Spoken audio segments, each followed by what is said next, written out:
La bagarre à Meaux, le dimanche 9 février, dans le cadre de la rencontre entre Damary et Meaux en championnat U20 R2. Donc ça fait déjà un bout de temps que ça s'est arrivé. Il y a une cagnotte qui a été organisée pour le gardien, qui a apporté un coup de couteau. Et ça a fait beaucoup parler sur le réseau. Choqué, effectivement. Je ne comprends pas qu'on puisse se rendre sur un terrain de foot muni d'un couteau dans son sac. Le fait de banaliser la violence et surtout qu'il y ait un manque de réaction, parce que pour moi, à partir du moment où la personne pose cet acte, elle n'a aucune conscience de ce qu'elle peut subir comme sanction. Apparemment, ça vient d'une histoire qui a eu hors terrain, un joueur de Meaux qui aurait été reconnu, etc. Moi, je me dis vraiment, c'est aberrant, ultra violent, et je comprends pas que ça puisse exister. En fait, t'es dans le foot. Ouais. À la base, c'est aussi un jeu, même s'il y a de l'enjeu, c'est un jeu. Les images, je les ai vues, j'ai trouvé ça ultra violent. On va pas se mentir, tout le monde a été choqué, tout le monde a été surpris, surtout. En plus, le gardien est éducateur aussi. Le gardien qui porte le couteau ? Ouais. Il est éducateur au club ? Il est aussi éducateur au club. Donc après, c'est ce qui est dit. Après, moi, j'ai pas eu le gardien au téléphone ou le club au téléphone. On a essayé de contacter le club. Ils ont refusé d'expliquer. Nous, on voulait les entendre par rapport à la cagnotte surtout. Pour moi, la cagnotte, elle renvoie un message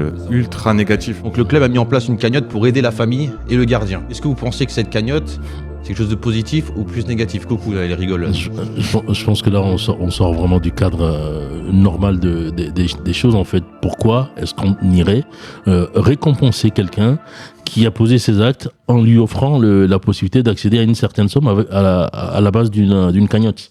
Ça n'a aucun sens.